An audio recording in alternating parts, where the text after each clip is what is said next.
안녕하세요. 저는 20대 후반 여자입니다. 저에게는 정말 세상에서 가장 사랑하고 제일 좋아하는 친구이자 가족인 언니가 하나 있어요. 저보다 3살 많은 언니는 지금 30대 초반의 나이입니다. 저희 언니에게 정말 기가 막힌 일이 벌어졌어요. 저는 살면서 누군가를 그렇게 진심으로 미워해 본 적이 단연코 정말 단 한 번도 없는데 처음으로 형부 미워졌습니다. 사실 집안일이라 어디 말도 못하겠고 힘들어하는 언니 모습을 보고 있으니 너무 화가 나서 이렇게 익명으로 사연을 쓰기 위해 찾아왔습니다. 저희 언니에게는 오래된 연인이 있었습니다. 편의상 형부라고 칭하도록 하겠습니다. 형부는 언니와 같은 대학교를 나왔어요. 보통 대학교를 다니면 국가장학금으로 학비와 생활비를 충당하는 사람들이 있잖아요. 그런 사람들이었어요. 부유한 것은 꿈을 꾸지도 않을 정도로 가난한 집안의 장남이었죠. 언니와는 학생회 일을 하다가 만난 사이였는데 형부 얼굴이 진짜 잘생겼습니다. 저희 언니도 엄청 이뻐요. 두 사람은 대학생이었고 그래서 그런지 사랑에 빠지는 것은 운명적이었죠. 언니와 형부는 그렇게 오랜 시간을 사랑했습니다. 사실 저희 집 엄청 부유해요. 저희 아버지가 무역업을 하시고 계시거든요. 젊은 시절부터 이리 뛰고 저리 뛰어서 중국이랑 일본에 수출하는 그런 일을 하고 계십니다. 그렇게 작은 회사를 하나 굴리고 계시는데 아무래도 다른 나라를 상대하는 회사라 그런지 저희 회사는 코로나가 격상해서 경제에 타격을 입었을 때도 오히려 잘 벌었습니다. 그 회사를 저와 언니가 함께 물려받았어요. 언니의 직급이 저보다 높긴 하지만 말이에요. 하지만 사업에 재능이 더 뛰어난 것도 언니니까 저는 아무런 불만이 없습니다. 그런 집안에서 자고 나란 저희 자매는 20대 초창기, 남들은 알바해서 돈을 벌던 시절에도 여유로운 지갑 사정을 자랑했어요. 언니도 저도 명품 가방을 좋아하기도 하고 아무래도 자매들은 옷이나 가방, 신발 이런 것들을 함께 공유해서 쓸 수 있잖아요. 그래서 그런지 많은 것들을 공유하며 지냈고 저희는 20대 시절부터 부티가 좀 흘렀습니다. 대학 입학을 축하한다는 의미로 저희 아버지가 언니와 제게 입학 선물로 자동차를 한 대씩 뽑아주실 정도의 재력은 가지고 있었어요. 언니는 그런 여유로운 집안에서 태어난 장녀인 것도 모자라 얼굴도 무척이나 예뻤어요. 온갖 남자들이 언니에게 구애했는데도 언니는 형부를 선택했죠. 가진 것이라고는 건강한 몸뿐인 그런 사람을 말이에요. 저는 의아했습니다. 그런데 언니는 형부를 선택한 이유를 말해주더군요. 현지야, 내가 그 사람 선택한 것은 가진 것이 없어서가 절대 아니야. 다른 남자들과 그 사람은 달라. 그 사람은 내가 가진 것에 질투하지도 않고 정말 온전히 자신의 최선을 다해서 나한테 사랑을 주는데 난 그게 너무 좋아. 그러니까 너도 이쁘게 봐. 응? 라고요. 언니의 말에 따르면 자격지심도 없이 올고지 언니 한 사람 그대로 바라봐주는 것이 너무 좋았다고 하더군요. 두 사람은 그렇게 7년이란 시간 동안 연애를 했어요.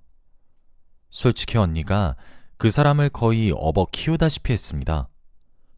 어딜 가서든 공주 대접을 받다 못해 왕비처럼 다스리고 살아도 괜찮을 팔자를 타고난 언니가 뭐가 그리 잘난 놈도 아닌 형부에게 그렇게 쩔쩔매고 하나씩 다 챙겨주고 쥐어주는지 저는 당최 이해할 수가 없었습니다. 두 사람은 결혼을 하려고 했고 당연히 저희 집안에서 반대했습니다. 그도 그럴 것이 형부 쪽 조건이 너무너무 기울었어요. 가진 것이 없는 것만으로도 결혼을 할까 말까 망설여지는데 집안에 빚도 있고 형부가 장남이었고 홀어머니의 동생들도 줄줄이 2명이나 있었죠. 남의 집 가장은 빼오는 것이 아니란 말이 있었지만 언니가 강하게 결혼을 밀고 나갔고 그렇게 두 사람은 결국 결혼을 했어요. 자식을 이기는 부모는 없으니까요. 당시 언니가 먼저 아버지 회사에서 일을 하고 있었고 언니가 결혼을 올린 바로 다음에 제가 아버지 회사에서 업무를 배웠어요. 하지만 저는 이전부터 언니가 아버지의 회사를 이끄는 것에 더 소질이 있다고 늘 생각하고 있었고, 밑바닥에서부터 차근차근 배워보고 싶다는 욕구를 떨칠 수가 없었습니다. 그래서 아버지와 언니에게 사원부터 하고 싶고, 가족이란 사실을 숨기면서 정말 혹독하게 배워야 언니와 비등하게 회사를 경영할 수 있다고 건의를 했고, 부모님과 언니는 그런 저를 흐뭇하게 바라보며 기특하다고 말을 해주었습니다. 그렇게 저는 사원으로 입사를 하게 되었습니다. 직원들 아무도 모르게 저는 사원으로 녹아들었습니다. 그렇게 차근차근 일을 배우고 있었어요. 저와 함께 일을 시작한 입사 동기인 여자가 하나 있었습니다. 저와 나이도 동갑이었고 공통점으로 함께 입사한 사람이라 그런지 그 사람도 저도 서로에게 많이 의지했죠. 그 여자는 김진주라는 이름을 가지고 있었어요. 그리고 이름만큼이나 얼굴도 정말 이뻤죠. 또 저희 회사에서는 형부도 일을 하고 있었어요. 아무래도 저희 집안 가업이다 보니까 아직 신혼밖에 안 되어서 중요한 일을 맡기거나 하진 않았지만 책임자 정도의 직위는 저희 아버지가 쥐어주셨었거든요. 마누라한테 기대고 살지 말고 네가 쓸 돈은 네가 벌라고 하면서요. 형부도 제가 가족을 모른 척하고 있다는 사실을 잘 알고 있었습니다. 그래도 저는 회사를 운영하는 운영진의 딸이었고 진주는 일반 사원이었죠. 제가 운영진의 딸이라는 사실이 밝혀졌을 때 진주가 배신감을 받거나 상처를 받거나 할까 싶어서 처음엔 거리를 두려고 노력을 했으니 싹싹한 진주 성격 덕에 결국 우린 친해졌습니다. 그래도 제가 회사에서만큼은 조심해달라고 진주에게 단단히 일러뒀기 때문에 회사에서는 서로 존댓말을 했고 퇴근을 하고 나면 전화도 하고 맥주도 마시고 그렇게 지냈어요. 그러다 어느 날 금요일 야근을 끝내고 진주와 함께 술을 마시고 있었어요. 곱창에 소주를 먹고 있는데 진주가 그날따라 참 많이 마신다 싶더군요. 진주가 그렇게 술에 쩔어 몸도 잘 못 가눌 듯 굴어버리니 제가 정신이 바짝 차려졌어요. 그런데 진주가 그때 제게 딸꾹질을 하며 털어놓고 싶은 비밀이 있는데 지켜달라고 하더군요. 자신이 너무 힘든데 털어놓을 사람이 없다고 하면서요. 저는 진주에게 무슨 커다란 일이 생긴 건가? 걱정되는 마음에 무슨 일이 있어도 너의 편이 되어주겠다고 이야기라며 손을 꼭 잡아주었습니다. 그런데 진주가 하는 말은 정말 상상을 초월하더군요. 현지야, 나 사실 애인이 있는데 애인이 유부남이야. 진주야, 너 뭐라는 거야 얘가? 미쳤어? 당장 헤어져야지. 그래도 현지야, 나보고는 지금 아내랑 사이가 안 좋다고 이혼할 거라니까 조금만 기다려달라고 하더라고. 그런데 요즘 이게 맞는 건가 싶어. 아니 그 사람 또라이 아니야? 지금 가정 있으면서 왜 엄한 처녀를 건드리길? 그 사람 누구야 대체? 완전 미친놈 아니야? 저는 홀짝이며 소주만 마시는 친구 옆에서 길길이 화를 내고 있었어요. 그 사이 술을 조금 더 마신 진주는 취했던 것인지 실실거리며 제게 얘기하더라고요. 사실 네가 아는 사람이다? 뭐라고? 너 설마 우리 회사 사람 만나는 거야? 맞아. 술에 취한 것인지 해맑게 이야기하는 진주를 보고 지금 이게 정상이 아니란 생각이 들기 시작했어요. 저는 태도를 달리해서 누구냐고 은근슬쩍 떠보기 시작했고 진주한테 술을 더 먹였습니다. 왠지 모르겠지만 그래야만 할 것 같았어요. 진주는 제가 주는 술을 넙죽넙죽 받아먹고 결국 취했고 필름이 끊어진 듯 그 자리에서 쓰러졌습니다. 저는 진주의 지문을 이용해서 휴대폰을 뒤지기 시작했어요. 그리고 깨달았죠. 진주의 남자친구가 제 형부와 동일 인물이란 것을 말이에요. 기념일 어플을 보고 있으니 두 사람은 이미 사귄 지 꽤 오래되었더군요. 그리고 제가 언니가 결혼을 하고 1년 정도 지난 뒤에 진주와 함께 입사를 했는데 진주는 입사 후 3개월 정도 지나서 저희 형부와 만나기 시작했더라고요. 그리고 제가 이 사실을 알았을 때는 이미 두 사람이 만남을 가진 지 1년이 지난 시점이었습니다. 와, 진짜 제가 너무 커다란 충격을 받아서 맞은편에 엎어진 진주를 두고 소주 한 병을 꼴깍꼴깍 마셨는데 취하지도 않더군요. 잘못된 것은 알았지만 진주의 휴대폰을 제 가방에 넣었고 진주를 집에 데려다 주었습니다. 본능적으로 그랬던 것 같아요. 알려야 할지 말아야 할지 갈피를 잡지 못하겠더군요. 갈피를 잡지 못했던 이유는 언니 뱃속에 이제 임신 6주차가 된 새로운 생명이 들어있었고 말을 할 때 어떻게 이야기를 꺼내야 할지 모르겠더라고요. 다음날 회사에 출근한 진주는 제게 휴대폰을 잃어버린 것 같다고 이야기를 했고 그날 저녁 퇴근하고 진주가 휴대폰을 사러 가는 곳에 따라갔어요. 어제 가게에 전화했는데도 휴대전화 분실물은 없었다고 이야기했다고 거짓말을 하면서 진주가 설정하는 비밀번호를 그대로 외웠습니다. 저는 제가 악역이 되는 한이 있더라도 언니를 이혼시켜야겠다 싶었어요. 그리고 진주도 악녀와 다름없게 느껴지더군요. 진주는 어제 한없이 자신이 불쌍한 비련의 여주인공인 양 제게 이야기를 털어놨지만 결국 유부남이란 사실을 알고 있었던 것과 다름없는 상간녀였으니까요. 저는 일주일의 시간 동안 어떻게 말을 해야 그나마 덜 충격적일지에 대해 고민했습니다. 일단 임산부인 언니를 제가 따로 만나고 그 다음 부모님께 말을 하자고 설득하는 걸로 결정했고 쇳불도 단김에 빼라고 언니에게 이야기 좀 하자고 했습니다. 제가 이렇게 각을 잡고 이야기를 한 적은 몇 없기에 언니는 단박에 제게 심각한 일이 있다는 사실을 알더군요. 그리고 그날 밤 퇴근을 하고 제가 운전한 차를 타고 커다란 병원이 근처에 있는 골목길에 차를 세웠어요. 그리고 차 안에서 언니에게 청심환도 먹였어요. 그리고 내리려는 언니에게 차에서 이야기할 거라고 했죠. 대체 무슨 이야기길래 이러냐는 언니의 말을 듣고 청심환이 소화되길 기다리는 시간을 견뎠습니다. 저는 언니에게 조심스럽게 그리고 아주 천천히 그렇지만 진실을 하나씩 이야기했습니다. 언니는 아무런 말 없이 모든 이야기들을 아주 천천히 듣고 있었고 저는 이야기를 천천히 끝내고 제가 몰래 가방에 넣어서 들고 나온 진주의 휴대폰을 며칠 전 훔쳐본 비밀번호를 넣어 푼 뒤 언니에게 쥐어주었습니다. 갤러리엔 자신의 남편과 자신의 부하 직원이 동영상을 찍은 것들이 수두룩 빽빽했고 그 외에도 둘이서 놀러간 사진, 커플티를 입은 사진, 데이트를 하는 사진 등등 진짜 기가 막힐 노릇이었죠. 제가 그렇게 응급실 근처에 주차를 하고 있었던 것은 매우 다행이었습니다. 청심환을 먹였어도 언니의 스트레스는 극에 달했고 진정하지 못했으며 배뭉침이 왔죠. 언니는 비명을 지르며 배를 잡았고 저는 바로 응급실로 차를 몰아서 언니를 옮겼어요. 언니는 한참을 울었습니다. 늘 강하고 싹싹하고 어딜 가나 주목을 받는 리더였던 언니가 무너지는 모습을 저는 처음 봤어요. 저는 언니에게 말했어요. 이혼하라고 얘기를 했고 내가 이혼을 시키겠다고 이야기했어요.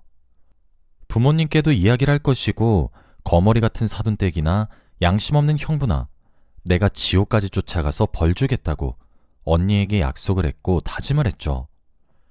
언니는 제 말에 대꾸도 하지 않고 입을 틀어막으며 엉엉 울기만 했습니다. 진짜 손이 부들부들 떨렸어요. 결국 언니는 유산의 위협이 느껴져 병원에 입원하게 되었고 언니를 입원시키고 난 이후 본가로 들어왔어요. 언니랑 형부는 여전히 저희 부모님과 저와 함께 합가하고 있었는데 마침 저녁을 먹고 있더군요. 양심도 없이 저희 부모님과 겸상을 처하고 앉아있는 그 낯짝이 진짜 얼마나 두텁던지. 집에 도착하자마자 가방이고 신발이고 다 내던지고 다짜고짜 달려가서 형부 머리채부터 잡았습니다.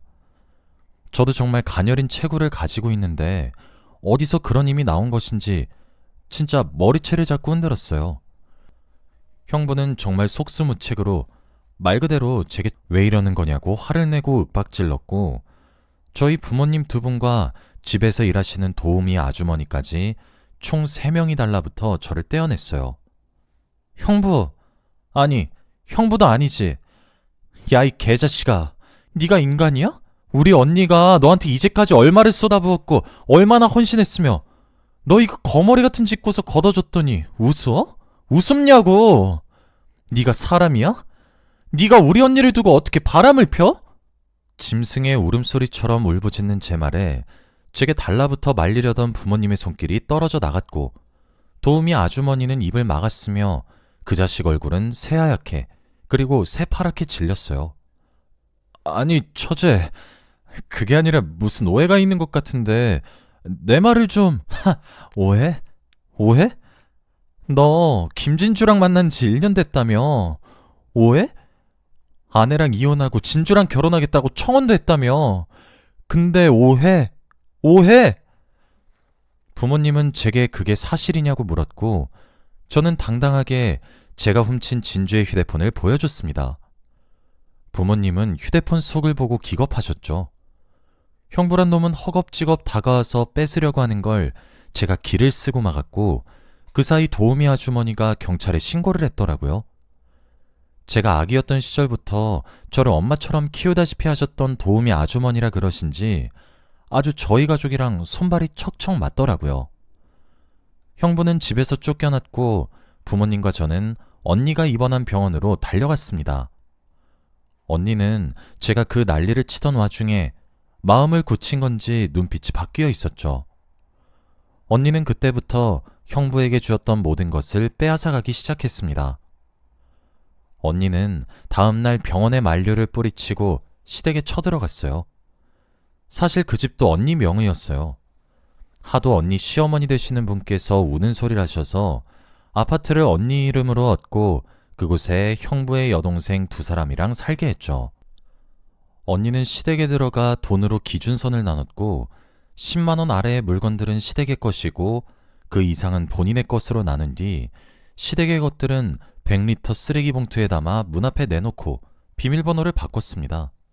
현관문에 편지 하나 붙여놓고요. 이혼 소송할 거예요. 이제 제 집에서 나가세요. 라고 말이에요. 편지도 아니라 쪽지네요. 그리고 난 이후 언니는 철저하게 시댁에 준 것들을 모조리 회수하기 시작했습니다. 요샌 흥신소를 이용하니까 불륜의 증거들은 착착 모아지더라고요. 머저리 같은 형부는 저희 집에서 쫓겨난 이후 진주가 살고 있는 자취방에서 생활을 하는데 기도 안 차더군요. 언니는 빚 갚는 데 빌려준 현금 거래 내역과 갚겠다고 답장한 시어머니의 대답을 증거로 들이밀며 1억 이상의 돈을 빌려주고 아직 돌려받지 못했다고 반환 소송과 함께 시어머니가 살고 있던 집도 다시 빼앗았고 생활비는 물론 여동생들이 쓰던 신용카드까지 모조리 정리제했어요. 그뿐 아니라 시어머니 앞으로 가게도 하나 내주었더라고요. 그것도 다시 회수했고요. 일이 그렇게까지 돌아가니 형부가 드디어 제정신이 들었는지 지긋지긋하게 매달리기 시작했습니다. 형부에게는 유책 사유를 근거로 이혼 소송을 시작했고 그와 더불어 위자료 청구까지 시작했습니다. 진주 또한 상간녀 소송에 휘말렸죠. 그렇게 아주 집이 탈탈 털렸더라고요. 돈 가지고 유세 떨지 말라고 발악하던 형부에게 마지막으로 언니가 그러더군요. 그 돈도 없는 놈 뭐니? 거지 새끼니? 라고 말이에요. 무리한다 싶었는데 언니는 결국 유산하게 되었습니다. 아슬아슬 줄타기를 보는 심정이었는데 언니는 이혼 소송까지 마무리하고 나니 많이 후련해하더군요. 저도 진주에게 절도죄로 고소당했어요. 그리고 언니도 고소당했죠. 명예훼손으로요. 언니도 저도 어차피 아버지 회사 물려받을 사람들이라서 그런 사실 전혀 상관없고 가진 건 돈밖에 없는 사람들이라 합의금 챙겨주면서 철저하게 2사람의 인생을 망가뜨려 버릴 거예요. 며칠 전 집에 법원에서 서류가 왔더라고요. 형부가 재산분할 신청을 했더라고요. 아마 패소해서 변호사 비용까지 본인이 또 덤탱이 씌워질 건데 참 멍청하다 싶습니다. 언니와 저는 사이가 더욱 돈독해졌어요. 저는 제가 이런 진실을 알리게 되면서 절 많이 싫어하겠다고 막연히 생각했었는데 언니는 잘했다고 얘기해 주더라고요. 아, 제발 그렇게 비양심적이고 비도덕적인 인간들은 사라졌으면 좋겠습니다. 그래도 부모님께서 이번 일로 자매 사이의 우정이 더욱 두꺼워진 것이 다행이라고 생각하는데 진담인지 농담인지 아직도 모르겠어요. 진주는 이직한 회사에서도 잘렸습니다. 저희 언니가 진주가 이직한 회사의 인사팀에 서류를 보내 월급 가압류를 걸었는데 그게 소문이 났더라고요. 이건 법적인 테두리 안에서 할 수 있었던 조치라 속이 시원했습니다. 형부는 그 나이가 되도록 제대로 된 경력 하나 없으니 중소기업에 들어갔어요.